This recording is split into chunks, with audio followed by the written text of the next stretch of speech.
नमस्कार, मैं हूं आमिर बेग। आप देख रहे हैं सिटी बुलेटिन न्यूज। पेश हैं आज के प्रमुख समाचार। सिया वक्फ बोर्ड के पूर्व चेयरमैन वसीम रिजवी के खिलाफ अयोध्या में मुस्लिम समाज के लोगों ने विरोध शुरू कर दिया है।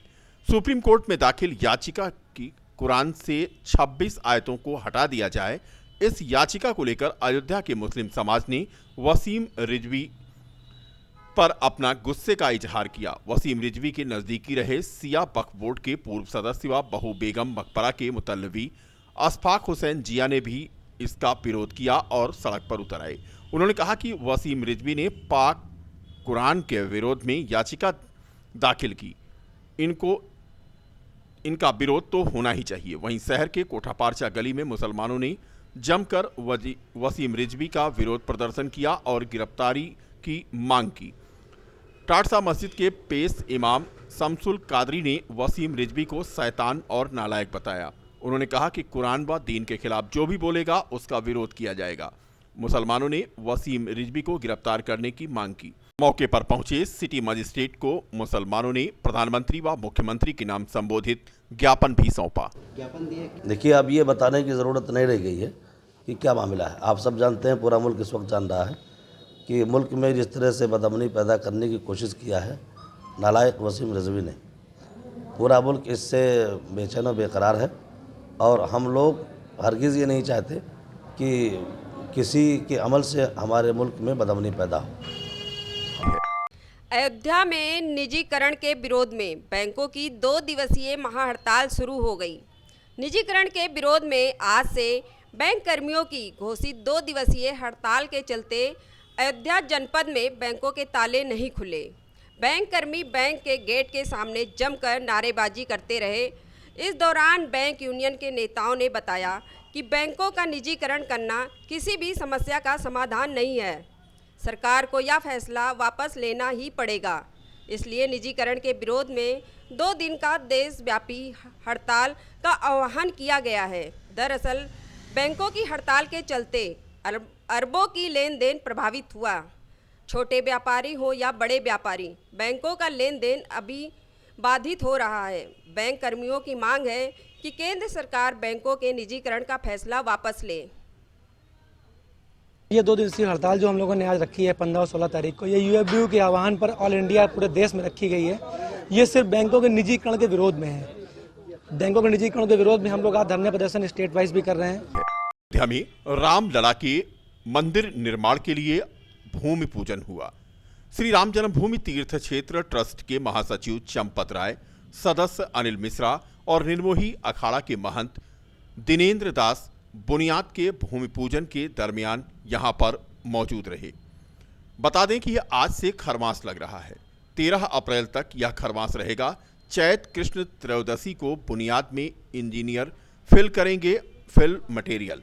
9 अप्रैल को चैत कृष्ण त्रयोदशी है और बुनियाद भरने में मुहूर्त की बाधा न आए, इसलिए आज बुनियाद भराई के लिए पूजन अर्चन किया गया। वहाँ हम लोग सब ट्रस्टी लोग पहुँच गए थे। गणेश जी, सत्यनारायण जी, ये सब पूजा पाठ हो रही थी वहाँ। और भगवान चाह रहे हैं जल्दी जल्दी अब काम शुरू हो चुका है। तो ये माना जाएगा आज से न्यू भराई का काम शुरू हो गया। वो तो राम जी जो ही कर रहे हैं वो ठीक ही कर रहे हैं और हो ही रहा है। जो न्यू भराई, हाँ, वो जो हम लोग वहाँ पहुँच गए हैं और पूजा पाठ हो चुकी है, तो समझिए काम शुरू ही है।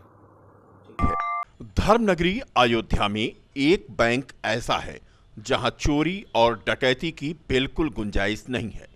धर्मनगरी में स्थापित इस बैंक में कोई भी सुरक्षा गार्ड तैनात नहीं है और न ही यहां जमा करने के बाद भुगतान होता है। ब्याज के रूप में मिलता है तो केवल पुण्य। इस बैंक में रुपए, पैसा, सोना चांदी जैसा कुछ भी नहीं जमा होता। हां, अगर आपका यहां खाता है और आप उसमें कुछ जमा करते हैं तो उसका फायदा आपको इस दुनिया में तो नहीं, लेकिन स्वर्ग लोक में जरूर मिलेगा। कहते हैं राम से बड़ा राम का नाम। इसी तर्ज पर 1970 में राम नाम बैंक यहाँ पर स्थापित हुआ अयोध्या नगरी में। जहां पर रुपयों का नहीं केवल राम नाम का लेखा जोखा रखा जाता है। आइए हम यहां पे जो मैनेजर के तर्ज पर काम कर रहे हैं उनसे बात कराते हैं किस तरह से राम नाम का लेखा जोखा यहाँ पर रखा जाता है और कहाँ से कौन कौन लोग आते हैं और राम नाम का लेखा जोखा जमा करते हैं। महाराज जी, यहाँ पर हर प्रांत के भक्त लोग आते हैं। दिल्ली, महाराष्ट्र, पंजाब, गुजरात, उड़ीसा, मध्य प्रदेश, छत्तीसगढ़, झारखंड, पश्चिम बंगाल, असम, नेपाल, विदेश से भी आती है, अमेरिका, कनाडा। विभिन्न भाषाओं में सीताराम नाम लिखकर यहाँ जमा करते हैं। विभिन्न भाषाओं में अब तक यहाँ लगभग 1 खरब सीताराम नाम जमा हो चुके हैं और 25,600 इस सदस्य हो चुके हैं। यहाँ 3 कार्यकर्ता हैं। बैंक मैनेजर श्री पुनीत रामदास जी हैं, कन्हैया दास एवं केशव दास जी सहायक बैंक मैनेजर हैं। सवेरे बैंक 8 से 12 बजे तक खुला रहता है, शाम में 3 से 5 बजे तक खुला रहता है।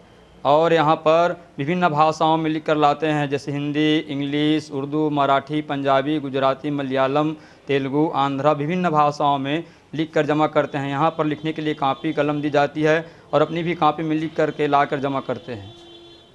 मतलब महाराज जी, जिस तरह से यहाँ पे राम नाम का लेखा जोखा जमा होता है, क्या मिलता है उन लोगों को जमा करने जैसे के? माला जाप करते हैं, भजन करते हैं, उसी प्रकार लेखन जप है। आत्मकल्याण के लिखा जाता है। आनंद रामायण में इसका प्रमाण दिया गया है कि जपा छद गुण्यम पुण्यम राम नाम प्रलेखने, अर्थात जप अपेक्षा 100 गुना फल श्री राम नाम के लिखने में है। आत्मकल्याण के लिखा जाता है, भक्ति प्राप्ति के लिए लिखा जाता है, पुण्य प्राप्ति के लिए लिखा जाता है। जैसा कि आपने महाराज जी से सुना कि लोग यहाँ पे राम नाम का लेखा जोखा इस स्तर पर जमा करते हैं कि हमको पुण्य मिलता है। जैसे दूर दराज से लोग, जैसे नेपाल, कनाडा, तमिलनाडु, थाईलैंड, कई राज्यों से लोग यहाँ पर आते हैं और राम नाम का लेखा जोखा जमा करते हैं। और ये बैंक अंतर्राष्ट्रीय बैंक है। कई राज्यों में इसकी शाखाएं हैं, जैसे कि वहाँ पर भी राम नाम का लेखा जोखा जमा करते हैं। जी हाँ, आप सही समझे। अंतर्राष्ट्रीय सीताराम नाम बैंक का यही लेखा जोखा है। श्री राम जन्मभूमि तीर्थ क्षेत्र ट्रस्ट के अध्यक्ष महंत नृत्य गोपाल दास ने अयोध्या में इसकी स्थापना 1970 में की थी, जिसकी अब तक देश में 92 शाखाएं और कई शाखाएं विदेशों में भी चल रही हैं। यहाँ के कर्मचारी अन्य बैंकों की तरह ही सुबह से शाम तक ड्यूटी करते हैं। यहाँ के खाता धारक कापियों में राम नाम लिखकर लाते हैं और जमा करते हैं, जिसे यहाँ मौजूद रजिस्टर में जमा किया जाता है। 1.25 लाख बार सीताराम नाम लिख देने के बाद इन्हें बाकायदा पासबुक दे दी जाती है और फिर खाता धारकों का लेखा जोखा इसी बुक में दर्ज होता है। आज इस बैंक की पूंजी 100 करोड़ से ज्यादा, यूं कहें कि 1 खरब से ज्यादा की हो गई है। यानी बैंक अब तक 1 खरब राम नाम लेखन संजोने का गौरव हासिल कर चुका है। देश के किसानों की खुशहाली को लेकर श्री रामलला का दर्शन करने अयोध्या पहुंचे केंद्रीय कृषि व किसान कल्याण मंत्री कैलाश चौधरी ने 2022 तक किसानों की आय 2 गुना होने का दावा किया और श्री रामलला से आशीर्वाद भी मांगा, जिसके बाद हनुमानगढ़ी जाकर बजरंगबली का दर्शन पूजन किया। केंद्रीय कृषि व किसान कल्याण मंत्री कैलाश चौधरी ने बताया कि भगवान श्री राम का मंदिर अयोध्या में बनने जा रहा है। सबका सपना था और आज साकार होने जा रहा है।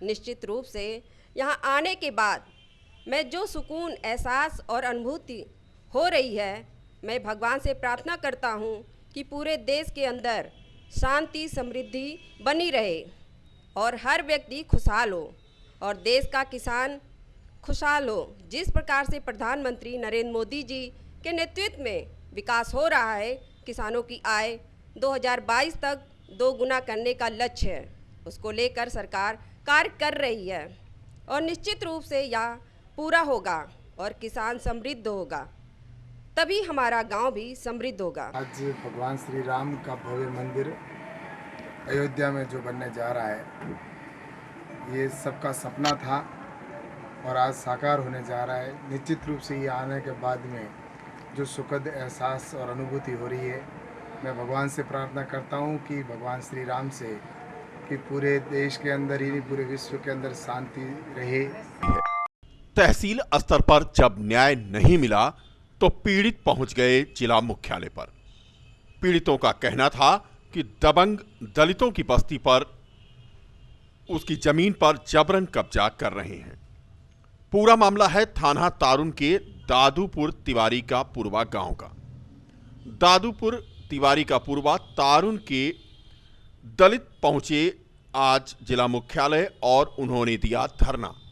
मुझे न्याय चाहिए की तख्ती लेकर के उनका आरोप था कि 50 साल से आबादी की जमीन पर उनका कब्जा है और उस जमीन पर उनका शौचालय और हैंडपंप भी है, लेकिन दबंगों ने उनकी जमीन पर कब्जा कर लिया है और तहसील स्तर पर भी शिकायत करने के बाद तथा पुलिस से शिकायत करने के बाद कोई कार्रवाई नहीं हो रही है। न्याय न मिलने पर इन लोगों का आरोप है कि वो आत्महत्या भी कर सकते हैं। फिलहाल पूरा मामला दादूपुर तिवारी का पूर्वा तारुन का है और इन्होंने आज तिकोनिया पार्क में दिया धरना और धरना देकर के उन्होंने जिला प्रशासन से न्याय की गुहार लगाई। मेरी माता जी का जो है आवास आया था। आवास जो है पुरानी मकान जो हमारा था पुश्तैनी उसको गिरा करके वो बना रहे थे और उसके बाद गांव के प्रकाश चंद्र तिवारी और सोनौरा गाँवपुर के निवासी अशोक तिवारी जो कि वो यहाँ रहते भी नहीं हैं। 50 वर्ष हम लोग नहीं जानते हैं, 42 साल मेरी उम्र हो गई है, मैं जानता हूँ कि वो यहाँ नहीं कभी रह गए, ना उनकी यहाँ कोई आईडी। और उसके बाद वो आ करके हम मेरे पुराने मकान से सटा जो सहन दरवाजा पश्चिम को खुलता था उससे सटा करके वो जो है ज़बरदस्ती दीवार बनवा रहे हैं। पुराना घर गिराए के घर बनावत ही और जो विपक्षी आए कि जो हमारे सामने जमीन है उस पर कब्जा कर लिया, पुलिस ने गया, सब गया, कोई हमारी सुनवाई नहीं है। भारतीय कम्युनिस्ट पार्टी ने तहसीलदार सदर के माध्यम से भारत सरकार के राष्ट्रपति को 6 सूत्रीय ज्ञापन देकर तत्काल कार्रवाई सुनिश्चित करने की मांग की है। मांग पत्र में सरकार पर किसान, नौजवान, महिला व अल्पसंख्यक विरोधी होने का आरोप लगाते हुए कहा गया है कि सरकार जनता के लोकतांत्रिक अधिकारों का हनन कर रही है। मांग पत्र में किसान विरोधी तीनों कृषि कानून वापस लिए जाने समेत अन्य मांगे शामिल हैं। प्रतिनिधिमंडल में भाकपा राज्य काउंसिल के सदस्य अशोक कुमार तिवारी, वरिष्ठ भाकपा नेता सूर्यकांत पांडे, सहायक जिला सचिव राम यादव, SN बागी आदि मौजूद रहे। देश भर में जो किसानों का आंदोलन चल रहा है, 3 कृषि कानून जो केंद्र ने बनाए हैं उसके खिलाफ देश भर में किसानों का आंदोलन चल रहा है। उसके समर्थन में हम लोगों ने आज ज्ञापन दिया है और उसमें मांग की है कि कृषि विरोधी जो तीनों कानून हैं वापस लिए जाएं। शांति सिंह स्मारक जिला टेनिस बॉल क्रिकेट प्रतियोगिता में टेनिस बॉल क्रिकेट व जिला क्रीड़ा समिति की टीमों ने शानदार प्रदर्शन करते हुए खिताबी चक्र में प्रवेश किया। आज खेले गए मैचों में टेनिस बॉल क्रिकेट संघ स्पोर्ट स्टेडियम विद्यालय समिति की टीम ने विजय के क्रम को जारी रखते हुए अंक तालिका में प्रथम 3 स्थानों पर कब्जे की होड़ को बरकरार रखा। मुख्य अतिथि विनय सिंह कोषाध्यक्ष भारतीय हैंडबॉल संघ थे। उन्होंने खिलाड़ियों को प्रोत्साहित किया। इस मौके पर ओलंपिक संघ के सचिव परमेंद्र सिंह, जिला तलवारबाजी संघ के सचिव विजेंद्र सिंह, विद्यालयी समिति के संयुक्त सचिव अभिषेक सिंह जहां मौजूद थे, वहीं दूसरी तरफ कार्यक्रम के आयोजन की लोकप्रियता को देखते हुए टीमों ने आज जमकर संघर्ष किया। बच्चों के लिए क्या करना है? मैं आज सबसे पहले बच्चों को Shanti Singh memorial cricket tennis ball प्रतियोगिता के लिए बधाई दूंगी और इसमें जिन टीमों ने भाग लिया सभी ही बहुत बढ़िया खेली थी और सभी बधाई के पात्र हैं। और जो टीम TBCS यहाँ पे विजेता घोषित हुई है वो मेरे ही विद्यालय के मैदान में लगातार अनवरत रूप से प्रैक्टिस करती हैं ये छात्राएं और बहुत मेहनत करती हैं, चाहे वो जाड़ा, गर्मी, बरसात हो। तो ये इनकी मेहनत आज यहाँ पे परिलक्षित हुई है और इसके लिए विशेष रूप से बधाई के पात्र है। मुझे इस बात की प्रसन्नता है कि मेरे मैदान पे ये प्रतियोगिता आयोजित हुई है और आज 2 दिनों से विद्यालय एकदम रंगारंग कार्यक्रम के रूप में प्रसिद्ध हो गया।